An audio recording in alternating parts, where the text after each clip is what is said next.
এদিকে নন্দীগ্রামে তৃণমূলের কার্যালয়ে তালা ঝোলালো বিজেপি। বিরুলিয়ায় কার্যালয়ে তালা লাগিয়ে বিক্ষোভ বিজেপির। মুখ্যমন্ত্রীর মন্তব্যের প্রতিবাদ, টায়ার জ্বালিয়ে বিক্ষোভ।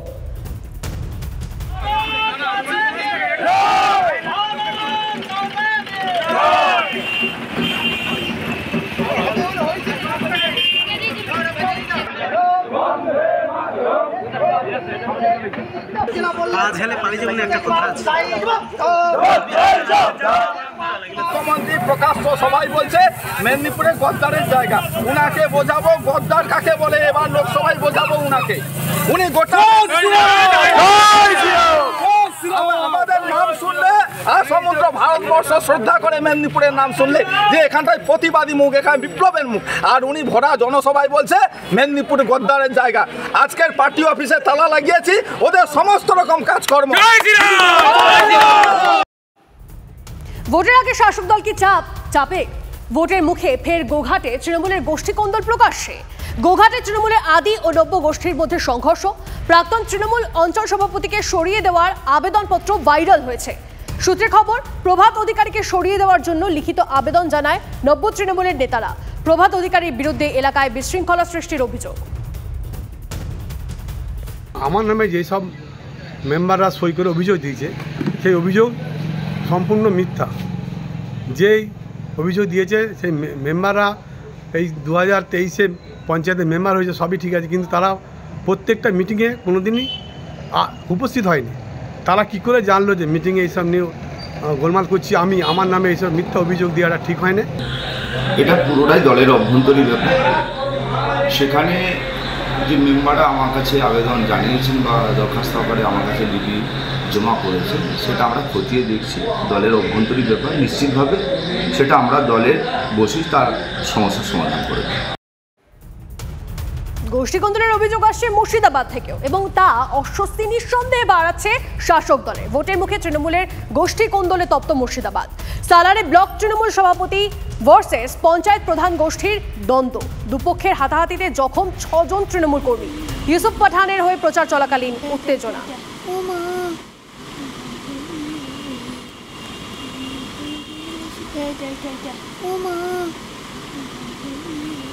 তৃণমূল তো দলটা শুধু একটা ক্লাব, তো এটা একটা ব্যক্তির ইচ্ছার উপর চলে। কতদিন চলবে? তৃণমূলের যে বয়স, সেই বয়স শেষ হয়ে গেছে। তৃণমূল আর চুরি করার পয়সা দিতে পারবে না গুটি কয়েক নেতা ছাড়া। তৃণমূল মানুষের জনকল্যাণে কিছু করতে পারবে না, কারণ এই দেশ, এই রাজ্য শেষ।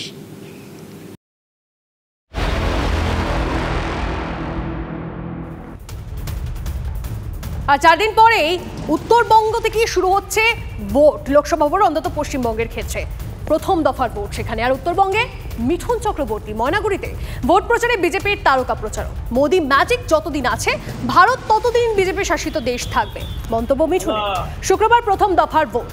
জলপাইগুড়ি, আলিপুরদুয়ার ও কোচবিহারে ভোট হবে। তার আগেই আসর গরম করতে লোকসভার প্রচারে মিঠুন চক্রবর্তী। মোদি ম্যাজিক যতদিন আছে, ভারতবর্ষ বিজেপি শাসিত দেশ থাকবে।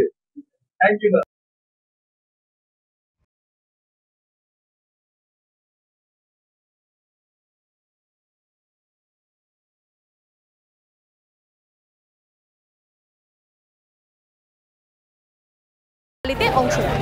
দলিতদের নিয়ে মিছিল করেন বিজেপি প্রার্থী সুভাষ সরকার। হঠাৎ তিনি নিজের হাতে তুলে নেন তার নিজের জুতো। বুট খোলা গাড়ির উপরেই ব্রাশ দিয়ে সেই জুতো পালিশ করতে শুরু করেন তিনি। তার দাবি, নিষ্ঠার সঙ্গে কাজ করলে কোনো কাজই ছোট নয়।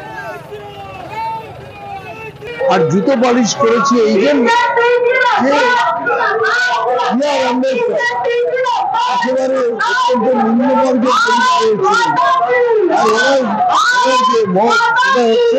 সব মর্যাদা দক্ষতার সঙ্গে চলে। আমাদের প্রধানমন্ত্রী নরেন্দ্র মোদীও তাই। সেই দেখবেন তিনি পায়খানার সেপটিক ট্যাঙ্ক পরিষ্কার করছেন, তার সঙ্গে প্রধানমন্ত্রী কথা বলছেন। এদিকে সায়নী ঘোষ, তিনিও পিছিয়ে নেই। নববর্ষে ভোট প্রচারে ব্যস্ত তিনি। পায়ে হেঁটে জনসংযোগ সারেন যাদবপুরের তৃণমূল প্রার্থী।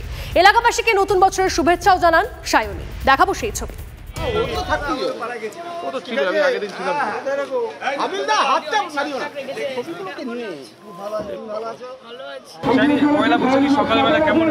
খুব ভালো লাগছে। এটাই তো সব থেকে আনন্দের বিষয় যে আজকে পয়লা বৈশাখের মতো দিনে সবাইকে একসঙ্গে নিয়ে চলা খুব ভালো। স্পেশাল এটাই স্পেশাল, যাদবপুর ছোটবেলা থেকে যেখানে বড় হওয়া, আজকে সেখানে প্রচারে আসা, এর থেকে স্পেশাল বলে আর কিছু হতে পারে না। যেটু গুড মর্নিং, শুভ নববর্ষ।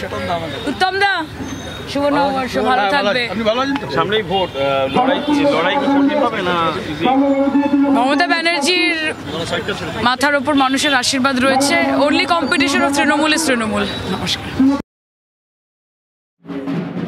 নববর্ষের দিনটাকে সকলেই কাজে লাগাতে চাইছেন। দেখুন, নতুন বছরে সকাল সকাল ভোট প্রচারে বাঁকুড়া কেন্দ্রের বাম প্রার্থী নীলাঞ্জন দাশগুপ্ত পাড়ায় পাড়ায় ঘুরে জনসংযোগ করলেন। স্থানীয়দের নববর্ষের শুভেচ্ছা বিনিময় বাম প্রার্থীর।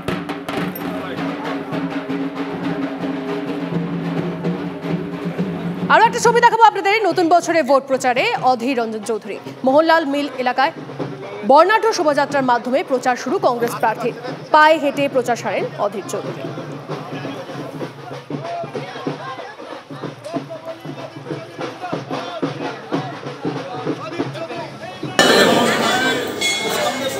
নববর্ষের দিন সকাল সকাল বালুরঘাটে বুড়াকালী মন্দিরে পুজো দিলেন সুকান্ত মজুমদার। সঙ্গে ছিলেন অন্যান্য নেতারাও। নতুন বছর এই জেলার জন্য নতুন দিল্লিগামী ট্রেন চালু হবে, প্রতিশ্রুতি বালুরঘাটের বিজেপি প্রার্থী। উপহার বলতে উপহার তো অলরেডি নরেন্দ্র মোদী দিয়ে দিয়েছে। 15 তারিখ এখান থেকে দিল্লির ট্রেন চালু হচ্ছে, আপনারা সবাই জানেন। উপহারটা নরেন্দ্র মোদী এবং মাননীয় রেলমন্ত্রীর তরফে। আমি দুজনকে প্রণাম এবং নমস্কার জানাই। এই দক্ষিণ দিনাজপুরবাসীর বহুদিনের স্বপ্ন। আমি প্রথমে বলেছিলাম যে আপনারা আমাকে দিল্লি পাঠালেন, এবার আমার দায়িত্ব আপনাদেরকে দিল্লি নিয়ে যাও। তো এবার দিল্লির ট্রেন চালু হচ্ছে। এখানকার মানুষ বেশিরভাগই পরিযায়ী শ্রমিক জানি আমরা, অথবা চিকিৎসা, এই কাজেই মানুষ দিল্লি যায়। তো এবার দিল্লি যাওয়ার সুযোগ হবে। প্রচারের কিছু ছবি একসঙ্গে আপনাদেরকে দেখাই। দেখতেই পাচ্ছেন, একদিকে যেমন সৌমেন্দুর প্রচারে শুভেন্দু অধিকারী, তিনি পা মিলিয়েছেন। অন্যদিকে সায়নী ঘোষের প্রচার আপনাদেরকে দেখাচ্ছিলাম। মোহাম্মদ সালিম তিনিও জোর কদমে প্রচার করছেন, প্রচারে ব্যস্ত। অগ্নিমিত্রা পাল প্রচারে, অধীর রঞ্জন চৌধুরী এবং অর্জুন সিং তিনিও প্রচার করছেন। আরও ছবি আপনাদেরকে দেখাচ্ছি। পয়লায় জমজমাট ভোট প্রচার, ঢাক বাজিয়ে কেউ প্রচার সারছেন আপনাদেরকে দেখাচ্ছি। অন্যদিকে ঢাক বাজিয়ে প্রচার করছেন লকেট চট্টোপাধ্যায় ও সায়ন্তিকা বন্দ্যোপাধ্যায়। অন্যদিকে দেবশ্রী চৌধুরী তিনিও প্রচার করছেন। টোটোয় চড়েও প্রচার করতে দেখা যাচ্ছে প্রার্থীদের।